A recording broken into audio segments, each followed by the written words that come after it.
All right, hello everyone. Thanks for having me.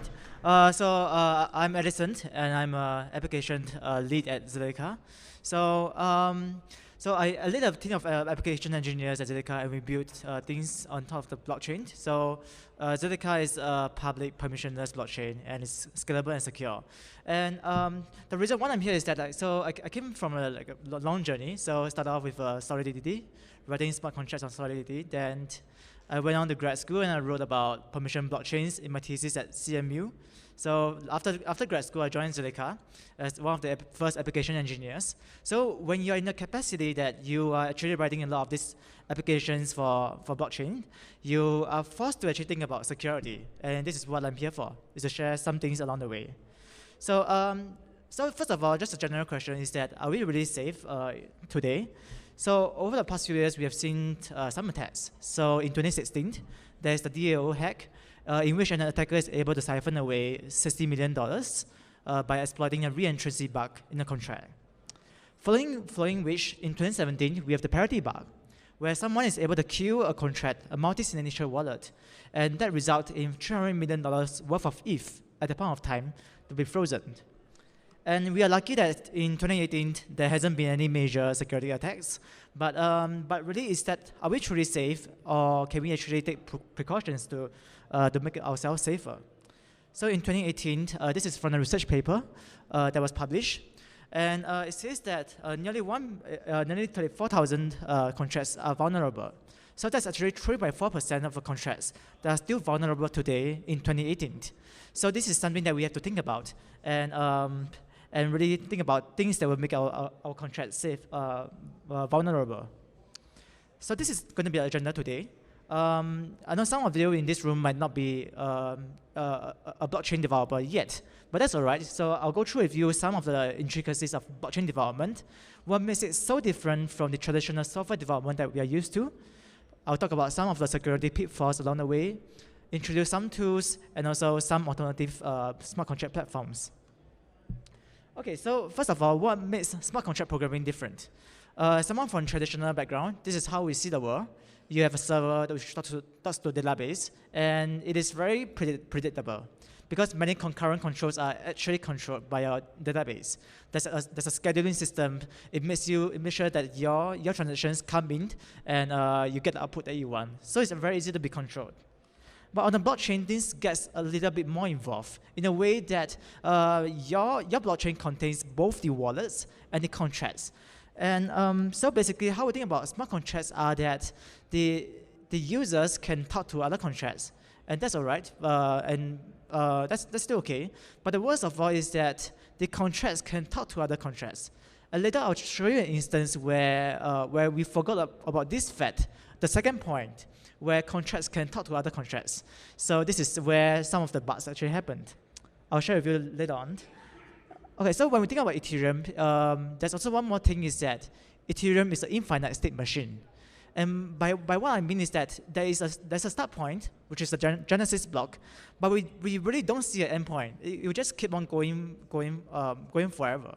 And within every block, it is very impossible for you to determine what is the state of the next block.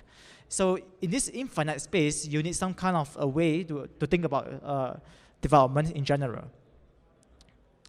So Ethereum nodes agree on a shared world state that is modified over time by transactions, and there is really no end state to this. So what really makes smart contract really hard to program is that it is complex. A smart contract has to do a few things. It needs to store state. Basically, your database is all in the smart contract level. It needs to be able to do computation, multiplication, addition, division, all on the smart contract. And it needs to be able to communicate with other contracts or other users. So for example, if you were to have a crowdfunding campaign and you want that, and you manage to raise your funds, so you are going to make sure that your smart contracts can transfer the funds over to you. And this is all done on one single contract. So this makes this piece of code really hard to reason about, and this is why it is a honeypot for attackers to attack. And also, when we think about software development, we are very used to the word that we get whatever things that we want them to do. So as developers ourselves, we are extremely good in telling people what our applications can do. But what we cannot do is to tell people what our applications cannot do. So this is where things get interesting. Because of the way that blockchain is designed, sometimes your transactions might not get through, and you can't really control how your transactions are going to be placed on the blockchain. In summary, these are the few things, is that contracts have to store states, which is basically data, and it has to be able to communicate with other contracts. Transactions are not free. We need a way about calculating how gas is being computed so that we can compensate the miners appropriately. And also, blockchain is immutable. So once we deploy a smart contract on the blockchain, you cannot change that contract. I mean, this generally the rule of the time. So let's dive into some of the security attacks. So this is the one that is the most interesting, which is the reentrancy attack. And this happened in the DAO hack. So what happened in here is that there's a reclaim function in the DAO. And what it basically does is that it returns the money back to the user. So as you can tell in the first line is that it references the amount of money that a contributor has contributed to the fund. Then in the second line, it do a call.value, which is an unsafe method, by the way. Please do not use this method. To call another, to return this address, to return this amount to another user. And finally, it resets this balance back to 0. So what the developers of this contract did not think about is that the address in that second line is that, that the one that you are trying to send to, it could be not a user. It could be an address. It can be a smart contract, which is basically the premise of this bug, because someone managed to call this function through a smart contract, which will allow it to re-enter this contract and keep draining the funds in real time. So some of the people say that when you're in 2016, it's like looking at a bank robbery in real time. You can see your money being siphoned away, but there's no way for you to stop this. And secondly, is about this thing called a front-running attack. So some of you know this by this term called transaction ordering dependence. So the idea is this: is that you are not able to determine which transactions go first. So so how it works in Ethereum is that when you submit a transaction and someone else submit a transaction, the miners have an economic incentive to place the one with a higher gas price above the others. So in this way, some of the transactions might get confirmed before your transaction. So for example, in this contract called a marketplace, presume that I want to update the price, then I want to allow it to be sold to people. Someone else can actually put a higher gas cost so that they can buy it before my transaction to update the price of the item gets through. So in this case, he's able to get the item at a cost that is incorrect. So this is the basis of the error. Finally, there's this thing called an uncontrolled resource consumption. And what it basically does is that if you don't control the size of your array and you grow it arbitrarily, you might reach to a point that the cost of fetching an item from your array might exceed the whole gas limit of the block. And this is very, very problematic. And so in this case, for example, that if a caller tries to empty this array, needed to strike this lottery, this transaction will never go through, and no one is able to call this contract, because this contract, for this function itself, it requires a gas amount that is way higher than the gas limit of the block. So this is in fact DOC is a denial of service attack on the smart contract.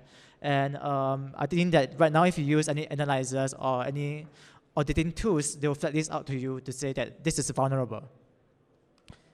So we have seen some of these attacks. So what can you do about it? So here are some things. So on the first bug just now, instead of using call.value, simply use a safe method like transfer or send. These are basically safe because it has a gas stipend for the next address, which is only sufficient for it to emit an event. So there is no way that an attacker can re-enter the contract because there is not enough gas to re-enter the preceding contract. So be careful of black holes. So particularly in Ethereum, there are a few no-go addresses. And this might sound stupid, but it happens. So there are 800K worth of ethers in the zero address. If someone can find a private key to find this zero address, you might be a millionaire. Or even in EOS, where there's like $150,000 worth of contract stuck, worth of ether stuck in the contract itself. And because no one has the private key to the contract address, that ether is just lost forever. And it's just locked up there forever. So if you go to Etherscan, you can still see this on the Etherscan. So I think at the minimum, you should do these 2 checks to make sure that you're not sending your tokens to a zero address or a contract address. Next is that this is a paradigm of thought. It's a thinking process of how you should reason about smart contract security. Is that you first begin with a precondition. So this means that you should put your require statement, your modifier, all at the top, and check whether the parameters are valid. So if they are valid, then you may go on and make the state changes. Finally, then you interact with other smart contracts. So this should be how you think about writing Ethereum contracts and any smart contract in general. You should always place communication at the last. Because if any contract fail, I mean, there's a few reasons to that. One is that you do not know what your contract is going to call. Like, you're not sure if this guy is malicious or not. You should always assume that you're in an adversarial environment, and you need to make you need to protect your interest. So the fourth thing is that if you need to return money to people, always favor pull over push. So in this example, on a bet auction, is that if you win a bid and you basically send this money back to the previous highest bidder. But what you should do instead is that you should place it in a data structure within your contract such that someone else has to explicitly claim that money back from the contract. So the second one is a better way to do it.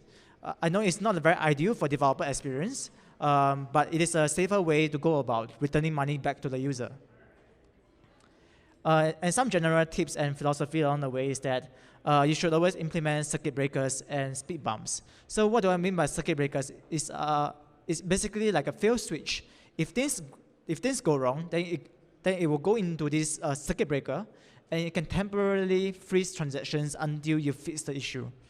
And also speed bumps is that you should have some delays. So maybe introducing some kind of block time, some minimum amount of block before the next transaction can go through is a very good way to think about it. So these are the 2 things that you should think about. Simplicity is the ultimate sophistication. So what I mean by this is that keep your contracts simple. Always prefer modular approach to monolithic approach. So the monolithic approach means that you put all your code into one function and you don't try to make them into different functions. Instead, you should always try to make it into modular function because it is easier to test and it's easier to trace your error message. And this is a bit primitive, but I always found it helpful to draw out the state diagram on a piece of paper. And this is why is that when you draw out things, you can see things in a way that your mind don't really think about. So for example, there's this thing called an event ordering bug. And basically, it is the idea that if you send a few different inputs, there might be different output based on the order of this transaction. So it is the superclass of the transaction ordering dependence that I was talking to you about. And what this bug basically does is that it violates this property of linearizability, which is basically a well-known property in concurrent data structures. So think about it this way is that an operation should always seem to be synchronous. It should always seem to be instantaneous and atomic to an end user. And basically, so one way to think about it in real life example is that imagine you have a computer with 2 threads, and they are trying to count. It's a global counter. So if 2 of these threads A and B increase this counter by 1, someone with a bug like this, basically event ordering, is that it will report you with a value of 1 because one of the values will precede the other one and you will overwrite this call. Instead, a good program will always give you 2 because it considers both of these inputs that are coming in simultaneously and it returns you the correct output of 2 instead of 1.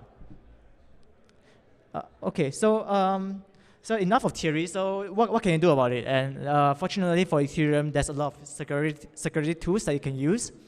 So one of them is that you can actually use visualization to visualize how your state changes over time. So when we think about bug finding, it's about you trying to find different paths to an error. And if you can't find an error, you can be sure that you're safe. So this is basically a diagram to show you how bug finding approach works in general. And there's a lot of these automatic code auditing tools like Oyente and VIPRE. I would suggest that you guys use this tool. You should always use test coverage.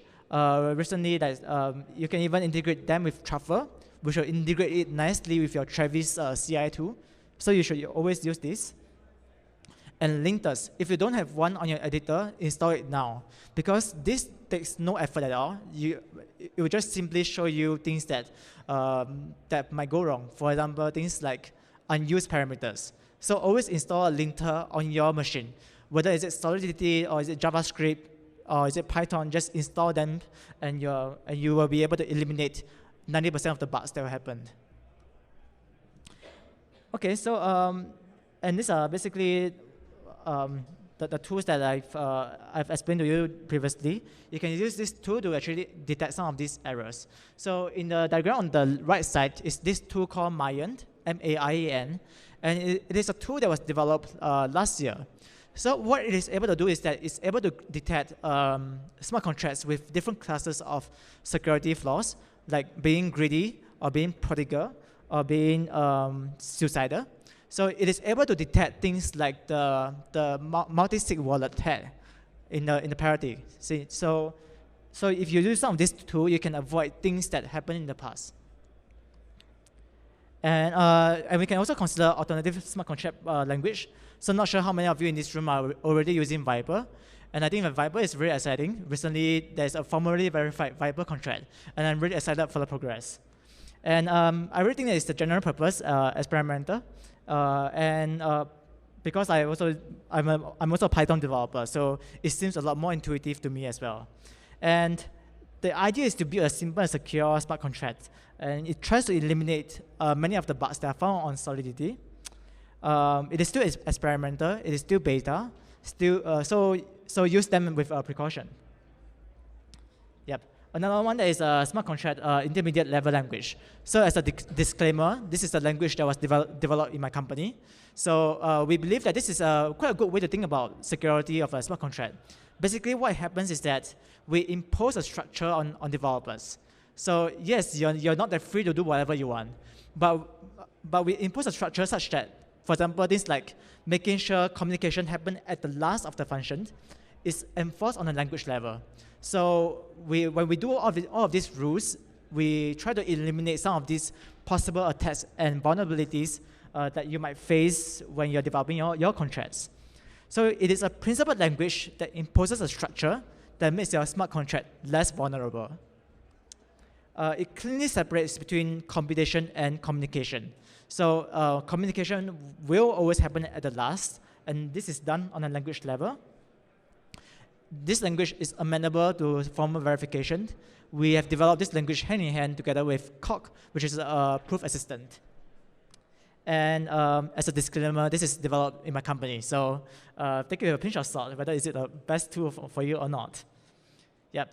And so because we are sponsoring this event, we are giving out a bounty of like $3,000 for any hackers who is interested to build a cross-chain Oracle. So we believe that the future is collaborative. So if you are able to build things between like Ethereum and going to a centralized Oracle and going back to Zilliqa blockchain, we are happy to give you this $3,000. And we'll be happy to guide you along. So if you're interested in this, or if you're interested in Zilliqa in general, come and speak to me afterwards. Thank you. Yep. So any questions? Yep, go ahead.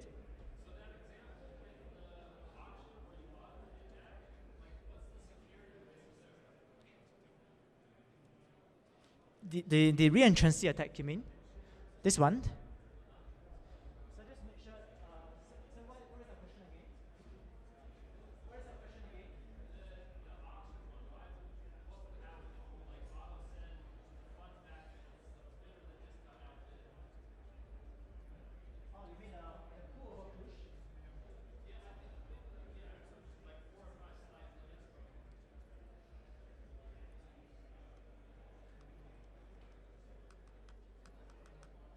This one? Yeah. So let me explain what will go wrong with this. So if you're trying to push a funds to a contract, and what if like this contract address, what if this address is not a user? It is a smart contract that's making this call, and so what basically happens is that you are sending if to a contract that is never able to reclaim that if back, because the contract might not have the function to actually transfer the if to someone else, and this results in the ether being locked up forever. So when we think about addresses in Ethereum in general, there's always this difference between a user contract and a user address or a smart contract address. So the problem in this push one is that if you're trying to push if to a contract, it can never retrieve this if back, and this will result in if being frozen forever. Yep. So does that clarify your question? Great, thanks. Yeah, go ahead. These slides are not public. Yeah. These slides are. I'll have to think about it, but yeah. So I'll give you my name card later. So if I make it public, I'll let you know. Yep. Any other questions? Okay, great. Thank you.